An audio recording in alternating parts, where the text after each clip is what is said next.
Morning, welcome to a new blog. সবাই কেমন আছো? আই হোপ তোমরা সবাই ভালো আছো। তোমাদের ভালোবাসায় আমরাও ভালো আছি। আর আজ আরও একটা নতুন ব্লগ নিয়ে চলে আসলাম। আজকে তো সানডে, তাই সকলকে জানাই হ্যাপি সানডে। সকাল সকাল ঘুম থেকে উঠতে পারিনি, কাল রাত্রে অনেকটা লেট হয়ে গেছিলো ঘুমোতে। আর আজকে সকালে উঠেছি তখন প্রায় 10টা। তারপর উঠে একটু ফোন টোন ঘাটাঘাটি করলাম, যাদের এলভিতে ছিলাম তাদেরকে জানালাম যে উঠতে লেট হয়ে গেছে, একটু কথা টথা হলো আর কি। তারপরে কি করলাম, তারপরে টুকটাক ঘরের কাজকর্ম, ফ্রেশ হলাম বলতে বুঝতেই পারছো আমার এখন কি অবস্থা।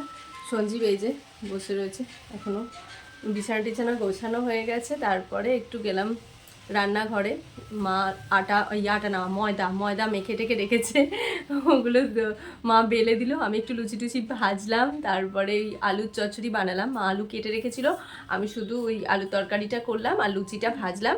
এখন মা পায়েস বসিয়েছে, সবাই মিলে ব্রেকফাস্ট করব। আর আজকে আমি ব্রেকফাস্টে বানিয়েছি লুচি, আলুর চচ্চড়ি, আর মা পায়েস বানাচ্ছে। তো লুচি, আলুর চচ্চড়ি আর পায়েস দিয়েই আজকে আমরা আমাদের ব্রেকফাস্টে সেরে নেব। তো চলো ব্রেকফাস্ট করে তারপরে কথা বলছি। এখন একটা পার্সেল এসছে আর পার্সেলটা খুলবো। আর মিঠি দেখো ওদিকে কড়াই বসিয়ে এসেছি, অত সময় নেই ধরে ধরে। এ দেখো তেল চাপিয়ে দিয়েছি। আর আমার শাশুড়ি মা পুজো টুজো সেরে এই যে আমার জন্য বেলের শরবত কাপে করে দেখো দিয়েছে, এটা এখন খাবো। আর রান্নাটা আজ মাটন, এই যে আজ মাটন, আর মা বাদ বাকি রান্নাগুলো সেরে ফেলেছে, সব এখানে ঢেকে রেখে দিয়েছে, আমি শুধু মাটনটাই রান্না করব। তো চলো পরে কথা বলছি।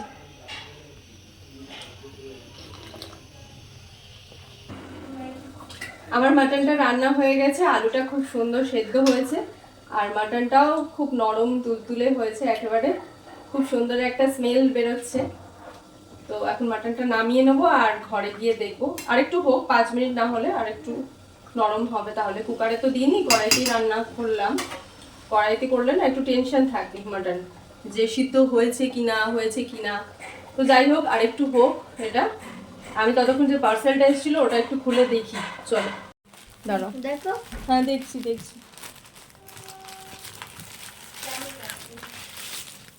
মিঠির জন্য একটা টপ অর্ডার করেছিলাম মিশো থেকে, সেটাই এসেছে। ভালো হয়েছে, গরমকালে পরবার জন্য ঠিকই আছে, হালকা পাতলা, তাই না? ছোট মনে হচ্ছে আমার দিকে।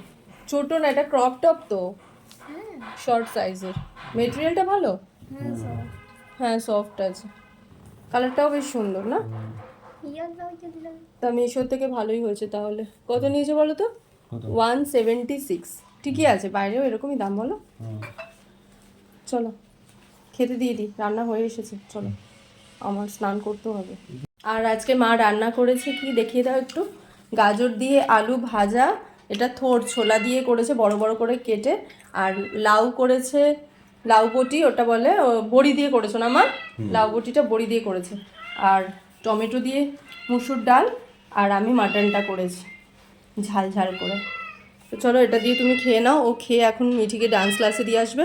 আর মা তুমি পোগোকে খেতে দিয়ে দাও, চলো পোগো খেয়ে নাও তুমি। বন্ধুরা খাওয়া দাওয়া হয়ে গেছে, আর এই সামনের ফ্ল্যাটটা দেখছো, দেখা যাচ্ছে এই ফ্ল্যাটটার কাজ হচ্ছে, এখানে কনস্ট্রাকশনের কাজ চলছে এখনো। তো এত আওয়াজ হচ্ছে যার জন্য কিছু শোনা যাচ্ছে না, ওই জন্য আমি খেতে বসেছিলাম, আর এত শব্দ হচ্ছে যে আমার আর ভিডিও করার ইচ্ছে হলো না। যাই হোক এখন তো অনেকটাই বেলা হয়ে গেছে, মিঠি খাওয়া দাওয়া করে চলে গেছে ডান্স ক্লাসে। সন্দীপ খাওয়া দাওয়া করে উঠে রেস্ট করছে, অনেকক্ষণ শুয়ে পড়েছে, একটু ঘুমোচ্ছে। একটু দাঁড়িয়েছিলাম ওই জায়গাটা জানলাটায়। এখন দেখি সবার ভিডিওগুলো দেখবো, একটু ভিডিও এডিট করব, তারপরে উঠে আবার চা ঠা করবো। মিঠিকে আনতে যেতে হবে, অনেক কাজ। চলো পরে কথা বল। বন্ধুরা ভিডিও দেখতে দেখতে একটু ঘুমিয়ে পড়েছিলাম। মিঠির ছুটি হয়ে গেছে ডান্স ক্লাস, তোর ম্যাম বেরিয়ে যাবে, তাড়াতাড়ি যেতে বললো যে ওকে যেন নিয়ে আসি। তাই তাড়াতাড়ি জামাটা কোনো রকম চেঞ্জ করে একটু হালকা চুলটা সামনেটা আঁচড়ে নিলাম, এখন বেরিয়ে পড়ছি, ওকে নিয়ে এসে তারপরে কথা বলছি। চলো আগে এটা ঘুরিয়ে তারপরে লাস্টে শঙ্খ বাজাতে হয়। একটু জল দিয়ে ভিজিয়ে নাও। হ্যাঁ, দুধ চা খাবেন আপনি? তাই? আচ্ছা, শঙ্খটা কেন? বাজান। কেন? ওই দিদুন দুধ চা বানাচ্ছে তাই বলছে।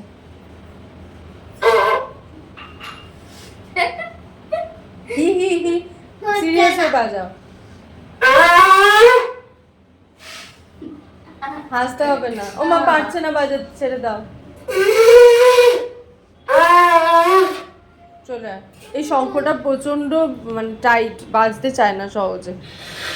ঠিক আছে, ধুয়ে রাখো। কে পারে বাজাতে? দিদুনই পারে, দিদুনের শঙ্খ। ওপরে প্লেটে রাখতে হবে, ওই থালাটার মধ্যে। আচ্ছা, ওটার এটার মধ্যে মধ্যে রাখা ছিল। আচ্ছা। আরে বাবা, কেন করে? মিঠিকে ডান্স ক্লাস থেকে নিয়ে সোজা মায়ের বাড়ি চলে এসেছি। এসে ও আগে সন্ধ্যা পুজোটা দিয়ে দিল। মা বললো যে মিঠি একটু সন্ধ্যা পুজোটা দিয়ে দেবে। ও বললো হ্যাঁ, দিয়ে দিচ্ছি। তো সন্ধ্যা পুজোটা দিয়ে দিল। তারপরে দেখো না, পাকা বুড়িদের মতন এখানে চা নিয়ে বসেছে মায়ের সাথে। ও চা খায় না, একটু বিস্কিটটা ডুবিয়ে খাবে। আর সেই দুপুরে খাওয়া দাওয়া করে বেরিয়েছে। এখন সন্ধ্যা হয়ে গেছে, ফিরতে ওর খিদেটাও পেয়ে গেছে। ওকে একটু কিছু খাইয়ে দিই, পরে কথা বলছি। এখন 8টা বেজে গেছে। মা, আমি আর মিঠি বেরোচ্ছি, একটু বাজারের দিকে যাচ্ছি।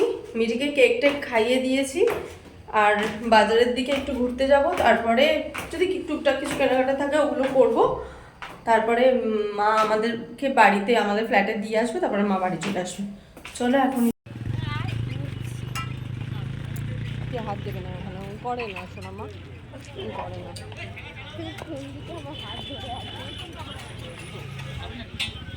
আমাদের যে টুকটাক কেনাকাটা করা ছিল সেগুলো সারা হয়ে গেছে। মা বলল চল ফুচকা খাই। তো ফুচকার ওখানে গিয়ে দেখলাম এত ভিড়। মিঠি বলল না না বাবা, আমি ফুচকা খাবো না, ভিড় দেখেই ওর হয়ে গেছে। তারপরে এলাম এই ফাস্টফুডের ছোট্ট দোকানটাতে। আর এখানে বসে খাওয়ার জন্য চেয়ারও পাতা আছে বাইরে দেখলাম। সেই জন্য 3জনে 3টে এগরোল নিয়ে একটু বসে খেলাম। বাবি ভালো এগরোলটা? ভালো মা, ভালো। তারপর এগরোল খাওয়া শেষ করে আমরা চলে আসলাম এই মিষ্টির দোকানটায়। আর এখান থেকে মা কিছুটা পরিমাণ রসগোল্লা নিয়ে নিল আমার শাশুড়ি মার জন্য। কারণ মা এখন আমাকে দিতে যাবে আমাদের ফ্ল্যাটে। মানে দিতে যাবে মানে কি, ওই শাশুড়ি মায়ের সঙ্গে একটু দেখা করতে যাবে, তাই ওনার পছন্দের মিষ্টিটাও নিয়ে নিলেন। আর এই দোকানটাতে এসেছি, এখান থেকে মা পান কিনছে, কারণ মা পান খায়। মায়ের ভীষণ ব্যাড হ্যাবিট, মা রেগুলার পান খায়। অল্পই খায়, কিন্তু খায়। দেখাও কি কিনেছো, দেখাও। এই যে এটা কি, এই জিনিসটা কি? আইস। তা দুটো নিতে পারতি, দুটো চোখ হয়ে যেত। এক চোখ দেখি লাভ আছে লোককে। দেখা একটু। এখন বাড়িতে চলে এসেছি, চেঞ্জ করব। আর মিঠি ওই যে চোখের মতো নিয়ে এসেছিল, ওটা খেলো, বেশ ভালোই খেতে, আমার খুব ভালো লাগলো। আরেকদিন নিয়ে আসবো। আর এই যে অন্ধকার এই জায়গাটা, ঘরে চল। আর মা আর আমার শাশুড়ি মা এখন টিভি দেখছে, আর এই যে গল্প করছে। চলো আমরা চেঞ্জ করে নিই। তুমি একটু বসো মা, আমরা চেঞ্জ করে আসছি, চলো। গুড মর্নিং বন্ধুরা। কালকে রাত্রে আর ভিডিওটা এন্ড করতে পারিনি, বাজার থেকে ফিরতে অনেকটাই লেট হয়ে গেছিলো। তারপরে মিঠিকে অনেকটা হোমওয়ার্ক করানো ছিল, মিঠিকে হোমওয়ার্ক করিয়ে তাড়াতাড়ি খাইয়ে দাইয়ে ঘুম পাড়িয়ে দিলাম। আর ও ঘুমিয়ে পড়লে না আমি কথা বলতে পারি না, কারণ ওর ঘুম খুব হালকা, একটু কথা বললেই ও জেগে যাবে। সেই জন্য। আর সকালে ওর স্কুল, আবার ম্যাম পড়াতে আসে, খুব সকালেই পড়াতে আসে ম্যাম। তো যাই হোক, সেই জন্য আর ভিডিওটা এন্ড করা হয়নি। তো তোমাদের কিছু কথা বলে আমি এখনই ভিডিওটা এন্ড করব। কথা হচ্ছে, আমি 2-3 মাস যাবৎ খুব অসুস্থ ছিলাম। আমার মাও অসুস্থ ছিলেন। মানে একটার পর একটা আমার চলছিল আর কি, খুব খারাপ সময় আমার যাচ্ছিল। হয়তো ভগবানের আশীর্বাদে একটু করে সেই খারাপ সময়টা আমি কাটিয়ে উঠছি। এখন অনেকটাই ভালো আছি। আবার আগের মতন অ্যাক্টিভ হব ওয়াইটিতে, যেমন আগে এলভি করতাম, ভিডিও দিতাম, সেই রকমই আবার অ্যাক্টিভ হব। আমার যারা পুরনো বন্ধু, যারা এতদিন আমার পাশে ছিলে আমার এই দুঃসময়, তোমাদের সবাইকে অনেক ভালোবাসা। আর একটা কথা বলি, যারা এই দুঃসময় আমাকে ছেড়ে চলে গেছে, যেই সব বন্ধুরা, কাছের মানুষেরা, সে আমার যেই হোক, আত্মীয় স্বজন হোক, বন্ধু বান্ধব হোক, বা আমার বাড়ির পরিবারেরই কেউ হোক, যারা চলে গেছো তাদেরকে আর কিছু বলার নেই। শুধু একটাই কথা বলবো, দুষ্টু গরুর থেকে শূন্য গোয়াল অনেক ভালো।